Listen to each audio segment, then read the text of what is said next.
Bienvenue sur la chaîne du défi chinois 365 jours. Sur cette chaîne, on va apprendre le chinois de manière très fun et décontractée. Nous allons utiliser la discipline, le développement personnel, psychologie, mais aussi des méthodes qui vont booster ta motivation de manière drastique. Ensemble, on va essayer de devenir parfaitement bilingue en chinois en moins d'un an. Je t'invite donc à t'abonner à cette chaîne YouTube du défi chinois 365 pour continuer de suivre notre aventure dans l'apprentissage du chinois en 365 jours. L'objectif de cette chaîne est de booster à mort ta motivation pour te permettre d'atteindre tes objectifs. Alors si tu as cliqué sur cette vidéo, c'est probablement que tu as commencé à apprendre le chinois il n'y a pas longtemps, mais que tu t'es découragé assez rapidement et que tu n'arrives pas à te motiver sur le long terme. Que tu te mets la pression pour apprendre la langue parce que tu as des objectifs très élevés, mais du coup, l'apprentissage relève plus de la torture que du fun. Que tu n'arrives pas à prendre de plaisir quand tu consommes du contenu en chinois et que malgré ta motivation, tu comprends rien et ça te démotive. Ou à l'inverse, tu consommes énormément de contenu en chinois, tu as l'impression de progresser et d'être très motivé, mais quand tu parles, il n'y a plus personne. Ou alors peut-être que tu as pris des cours avec un prof qui te parle uniquement en français et t'entends jamais le chinois. Et malheureusement, ça a ses limites. Dans cette vidéo, je vais te donner 5 grandes astuces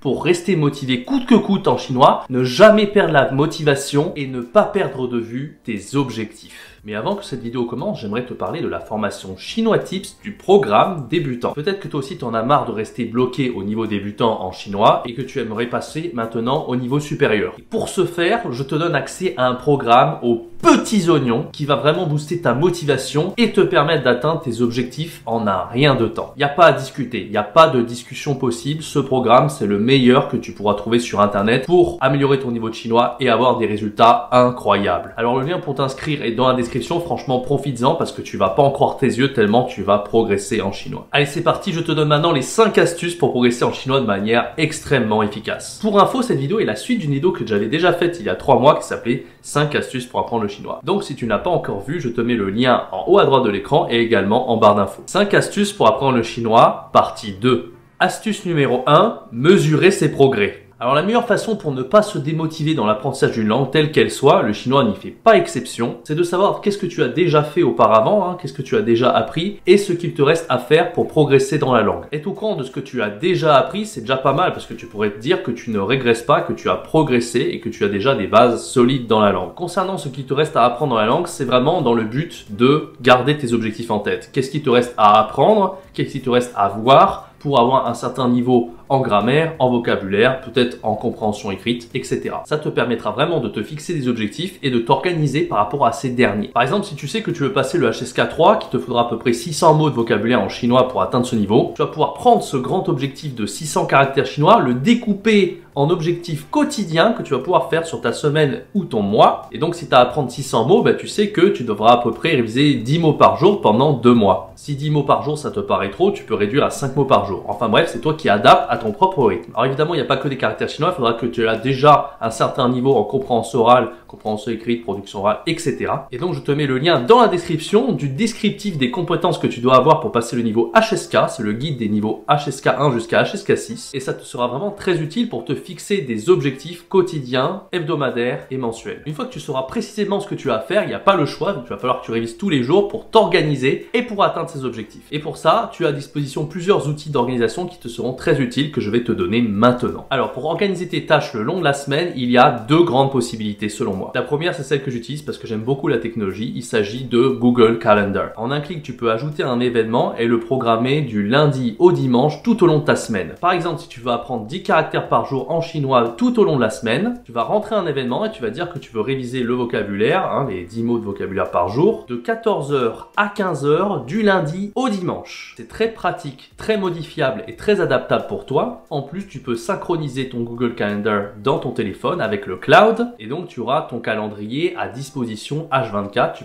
auras juste à aller sur ton téléphone pour voir à quoi ça ressemble. En plus, tu peux mettre des notifications, des rappels. Enfin bref, tu n'as pas de quoi oublier que tu dois réviser tous les jours ton vocabulaire. Voilà, on pourrait parler longtemps de la gestion du temps, mais pour ça, il y a un excellent outil papier si tu n'es pas fan de technologie qui s'appelle le bullet journal. Et le bullet journal, c'est Fabien Olicard qui en parle dans son livre qui s'appelle Votre temps est infini. Je t'invite vraiment à lire ce livre qui est vraiment très intéressant. Je te mets le lien dans la description. Un bullet journal, c'est encore plus complet qu'un Google Calendar. Bien évidemment, tu pourras mettre tes objectifs, les rayer au fur et à mesure, les reprogrammer si tu as un empêchement et faire ce qu'on appelle des trackers. Enfin, je rentre pas dans le détail, c'est assez technique d'utiliser un bullet journal. Tu as le livre d'Olicard qui t'en parle très bien ou alors carrément le site du Bullet Journal, la chaîne YouTube et The Bullet Journal méthode, je te mets tout ça dans la description. Voilà, pour être vraiment au top, après au niveau de l'organisation quotidienne et hebdomadaire, tu peux acheter ce qu'on appelle un day board. Donc un day board, en français on dirait, c'est un tableau blanc que tu affiches dans ta chambre pour voir tes objectifs du jour que tu as à accomplir. Une fois qu'ils sont finis, tu les rayes ou tu les effaces carrément. À toi de voir ce qui te correspond le mieux. Alors concernant la gestion du temps, ça aussi c'est très important et je vais te donner un outil qui va changer ta vie. Il s'agit d'une application mobile qui s'appelle Toggl. Non, c'est pas ta gueule, hein. Toggl. Toggl, redis-le.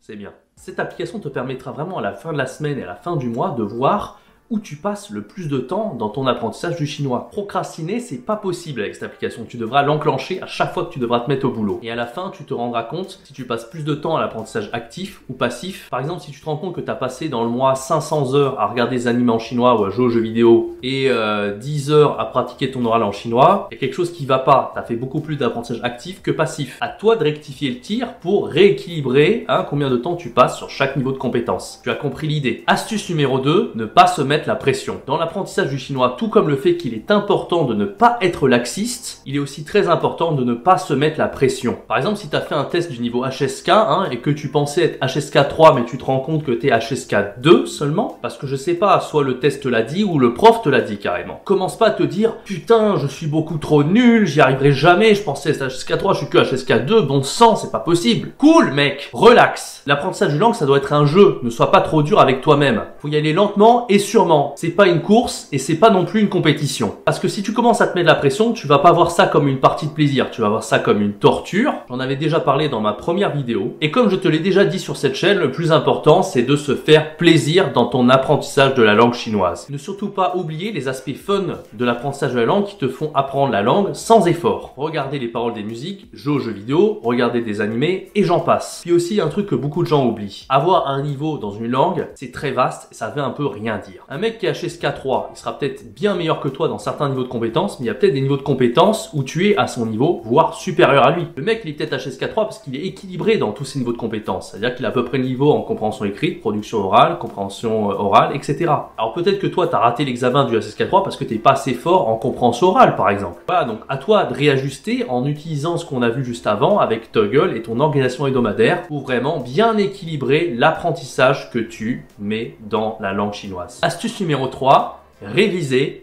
réviser, réviser. Je ne le répéterai jamais assez, mais la révision dans une langue, c'est de loin le plus important. Il y a beaucoup trop de gens qui pensent que d'assister à un cours de plusieurs heures avec un prof, ça va les aider à obtenir un niveau exceptionnel en chinois. Et ce n'est pas du tout le cas. Genre, je vais prendre un cours de 3 heures minimum, entre 5 et 6 heures par jour de cours d'affilée, et puis tout mon vocabulaire, je vais, comme par magie, l'avoir dans mon crâne et je vais pas l'oublier. Ce que les gens oublient, c'est que le cerveau humain oublie super vite les informations emmagasinées. C'est la raison pour laquelle prendre des cours qui sont super longs et chiants pour être crevé à la fin de la journée et ne pas avoir le temps ni l'envie de réviser son vocabulaire et les choses qu'on a apprises, ça sert à rien. Au lieu de prendre 5 heures de cours d'un coup, prendre 30 minutes, ça peut paraître peu, mais il vaut mieux prendre 30 minutes et tout réviser à la fin de la journée que prendre 5 heures et tout oublier le lendemain. Ensuite, un petit coup d'Enki et puis hop, on réactive sa mémoire à long terme, que ce soit la mémoire le lendemain, dans une semaine, dans un mois, etc. Le but, c'est de ne pas oublier ce qu'on apprend. Donc, en gros, avec cette astuce, il y a 5 choses à retenir principales. Faire court, faire simple, faire peu et automatiser les révisions. Assure-toi de faire ces 5 étapes. Si tu ne les fais pas, il y a un problème quelque part. Et si réviser du vocabulaire, c'est une corvée, c'est super chiant pour toi, j'ai fait une vidéo il y a quelques semaines et je te mets encore une fois le lien en barre d'infos et dans la description. N'hésite pas à aller la regarder. Astuce numéro 4, le français, on oublie. Les gens qui sont habitués à apprendre des langues, ils savent très bien qu'il faut se mettre en immersion totale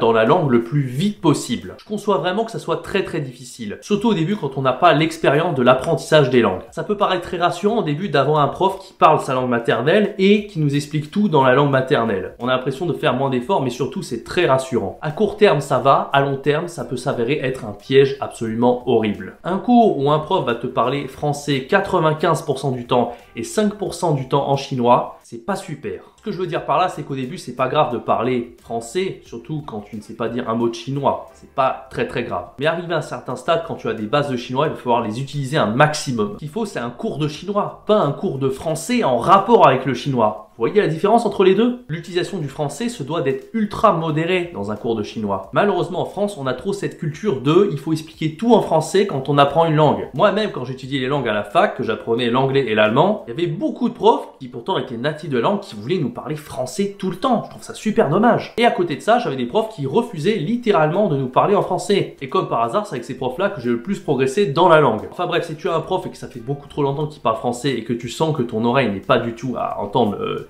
ton prof qui parle chinois, et là il y a quelque chose qui cloche quelque part. Il y a deux pièges possibles. Soit ton prof est français et il parle jamais chinois, soit ton prof est chinois et il parle jamais français. Le deuxième cas je trouve moins grave, mais ça peut te décourager aussi. Donc tu vois, vraiment fais attention à ça. Il faut absolument pratiquer le chinois, mais en même temps, faut pas que ça soit exagéré. Par rapport à ton aisance et à ton niveau, détermine ce qui te correspond le mieux. Et n'hésite pas à aller sur le site italki pour trouver des professeurs chinois de Chine continentale ou taïwanais pour pratiquer le chinois avec eux. Comme ça, il y a des chances qu'ils ne parlent pas ta langue maternelle et ça pourra grandement t'aider. Astuce numéro 5, avoir un copain ou une copine chinoise. Alors cette astuce est un petit peu traître parce que d'un côté, il n'y a pas plus efficace pour apprendre la langue. Il s'avère que ça peut être la solution la plus efficace ever pour apprendre le chinois ou n'importe quelle langue. Et d'un autre côté, ça peut être pas forcément efficace, voilà, un petit peu, mais bon, sans plus. Alors quels sont les cas les plus favorables d'après mon expérience? Si tu tombes sur un ou une partenaire qui ne parle ni ta langue maternelle, le français, ni l'anglais, et que toi tu as un niveau de chinois pas dégueulasse, ça va être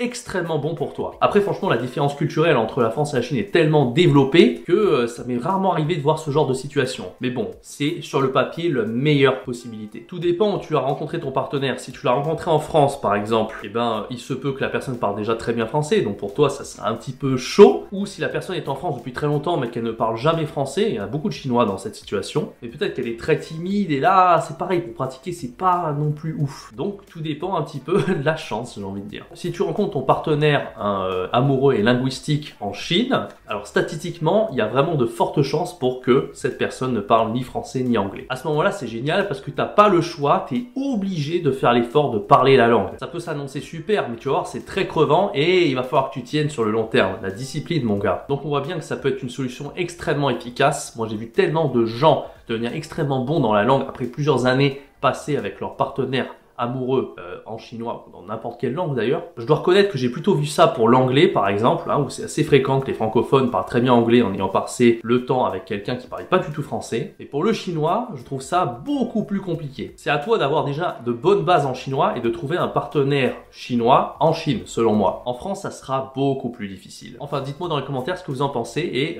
j'attends vos retours par rapport à ça. Voilà, merci d'avoir regardé cette vidéo jusqu'au bout et j'espère qu'elle vous aura motivé et elle vous aidera à passer à l'action dans votre apprentissage du mandarin. Si ça vous a plu, n'hésitez pas à partager ces vidéos et abonnez-vous à la chaîne du défi chinois 365 jours pour ne rien rater de notre aventure dans l'apprentissage du chinois. Quant à moi, je vous dis à la semaine prochaine pour une nouvelle vidéo du défi chinois 365 jours. C'était Jérémy, ciao bye bye.